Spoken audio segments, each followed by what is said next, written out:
Well, thank you for having me speak on personal branding and social media. You think they might not go together, but hopefully in the next 20 minutes I will demonstrate to you why those go together like peanut butter and jelly. Again, my name is Lisa Apolinski. I am a content coach. I am America's Digital Content Futurist, dubbed by Forbes magazine. And I am super excited about you starting to think about personal branding and social media. Now, what I'm going to talk about will apply to everything else really that you use to create content and to communicate what you do, why you do it better, faster, smarter, cheaper, and why people should hire you. Because that's why we're here, right? To increase our visibility, to improve our reputation, and to attract more right fit clients so that people buy from us and buy from us faster at a higher dollar value. Social media really is this final frontier, as it were, if we kind of ignore the metaverse, which I'm going to do at this time, and I have been successfully for a while. Email has already really matured out. Websites have matured out. Social media, we're still developing rules. We're still trying to understand algorithms, how we can use it to get our message across, and how do we attract more right fit clients.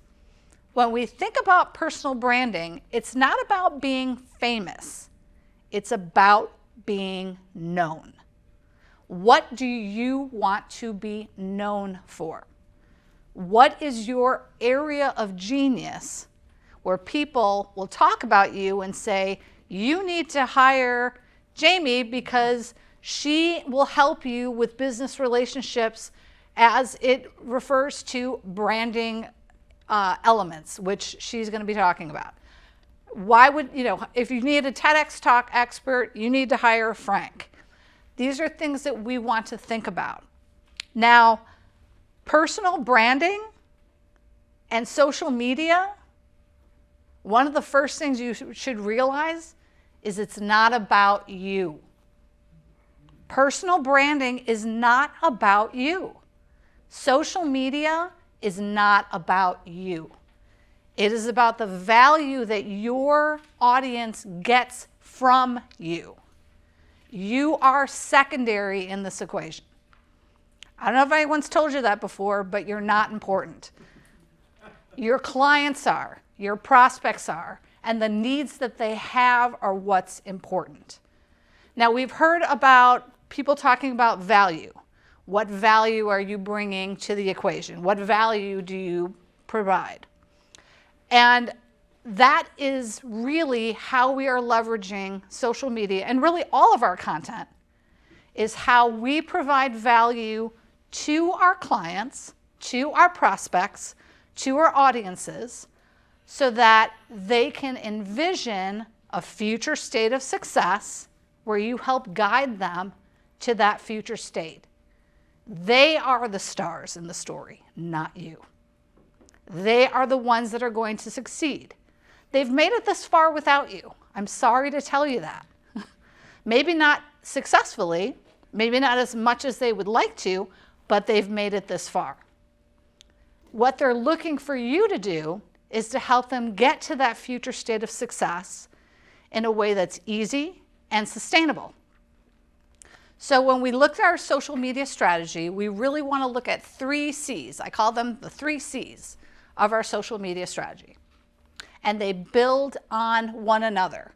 And again, this is true for all content, not just social media. But again, we are still writing the rules for social media, which means we can write them in our favor. And I like rewriting rules in our favor. I'm sorry to my attorneys in the room. But the law is how we interpret it. It is the interpretation of the law. And that is true for social media as well. Our first C is community. We are creating community in our content through social media. And areas like LinkedIn, Facebook, TikTok, even this room, bringing people together who are of like-minded thought for a common purpose or goal and to help guide them through the community to get there is what we're doing in social media. It's really what all of you are doing. You are the guide, the expert, to get people into that future state of success. And if we allow community to form within our platforms, and there are so many community groups that you can join, as Henry talked about, it is a target-rich environment for you to be able to share your abilities, your knowledge, your tools, to again help your audience, your prospects, envision that future state of success. So you're helping them to get there by creating a community. And again, look in the social media channels where your right fit clients live and breathe, and where they're open to hearing from you because they're already in that mindset. You might have clients that are on Facebook, but maybe they're not looking for a law firm right now because they're on Facebook doing something else. But on LinkedIn or an association group, they might be very willing to hear that message and ask more about it. So we want to show up and meet our prospects where they are within those communities. So that's the first C. Once we've created our communities, the next thing that we want to start to look at is how we help with connection. People buy from people they know and trust. We are talking about trusted advisors. Trust is the first word of that equation. How are we creating trust in our social media channels? I was part of a LinkedIn pod. And if you're not familiar with LinkedIn pods, and the algorithm has changed slightly, but the idea around a LinkedIn pod is that a group of people, a community, come together on a certain day at a certain time, and they comment on each other's posts to help boost the post to other people in their network so that they're able to get more eyeballs on their content. That is the premise. That's a great premise. Again, we're rewriting the rules. I love it. However, the issue I had with my LinkedIn pod is they wanted the post to be so generic and with no real value for fear of looking like it was self-promotion, that to me, it actually was a disservice to my network that I had built up. I have 4,000 followers. I'm going to hit 5,000 by the end of this year. That is my goal. I spent a lot of time cultivating trust within this community that I have formed. I didn't want to water down my message to fit another group. I wanted to make sure that the connections that I had were still strong. Not only with me, but with these new LinkedIn pod members that I was basically introducing into my network, saying these are experts and you should listen to them. Now, some of them have since moved on and are part of my community in a different way, which is great. But I wanted to make sure that I provided value. Now, back before the pandemic, there was a lot of transactional conversations, if you can think back that far, where I asked for goods and services and I handed you money, and that was the extent of our conversation. And it was great because it was summer in the Serengeti and there was land everywhere and water was flowing and it was fantastic. And then the pandemic hit. And suddenly it was the summer in the Serengeti and all the water dried up and there was no food and people were fighting for resources. And they realized that this transactional conversation, number one, there was no community because it was very superficial. And number two, there was no connection.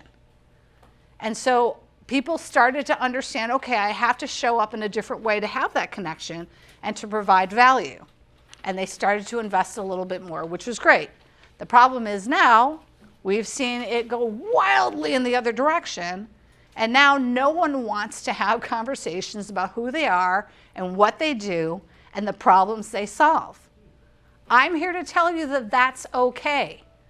If you are in a community on social media where that's what they're looking for, If that's the value that your audience wants, why are you denying them that? If that is going to help them get to that future state of success, why would you not share that information with them?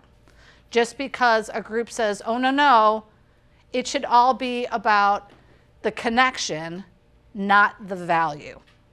I think you can live in a world of both. I live in the world of multiple right answers, and it can be an and statement.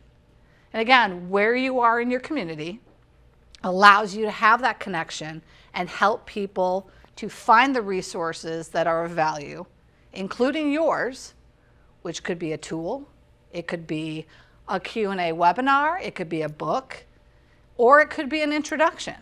Whatever is of value for your audience. Again, it's not about you and what you think is of value. It's about what your audience needs, what your audience is looking for to move to that future state of success. So we have community and we have connection, and we have those two together. It naturally happens that we start to have conversations. And that's really where the magic begins in terms of authority, trust, and being known, that personal branding. So again, on social media, having conversations can either be very easy or very daunting. I subscribe to Henry's idea of one a day, just like taking a vitamin. What's one thing you can do today? What is one micro action that you can do today to be able to move that needle forward, to spark conversation, not only between you and your community and your new connections, but between the connections themselves? Again, don't make it about you. Allow connection and conversation to happen organically and see what they are able to come up with. It's amazing what people can do if you get out of the way and try not to control it. So again, we want the community to come together. We want the connection between the community, and then we want the conversation to go. One caveat I will say, there can be beauty in simplicity, and I'm going to give you an example. One of the people that I follow on LinkedIn is Ryan Patel. I think he has like 400,000 or 500,000 followers right now. He has his own TV show. He is a global CNN contributor. He's on CNN all the time, and he knows me by name. Now, wow, that sounds great. The reason why he knows me by name is because when he posts, I make sure to support him and comment. That is all I've ever done. I think he's got interesting ideas. I love reading his LinkedIn posts. I love reading his newsletter. I find it of value, and I let him know that. And he always gives me shout outs. He always comments on my comments. So it really goes to show you it's really about that one-on-one connection and seeing what someone else has that you can use that is of value and what you can provide that is of value as well. Everybody has something that they need. Everybody has something that they need. And that need really drives them to that future state of success.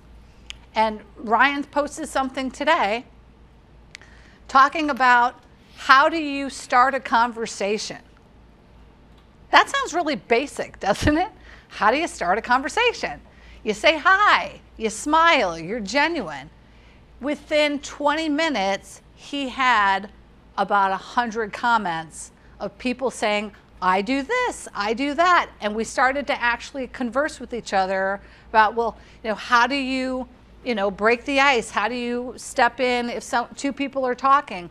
And we actually had a conversation within ourselves outside of Ryan's comment. But his post was the catalyst for our connection and conversation.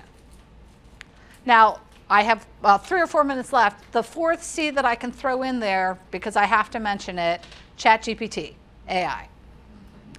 Everyone's like, oh yeah, that, yeah. If you are struggling with how to start a post, if you have a blog article or a video or something else and you're like, I want to be able to share it on social media, I'm not quite sure how to create it, where to start, throw it into ChatGPT and say, make this into a social media post.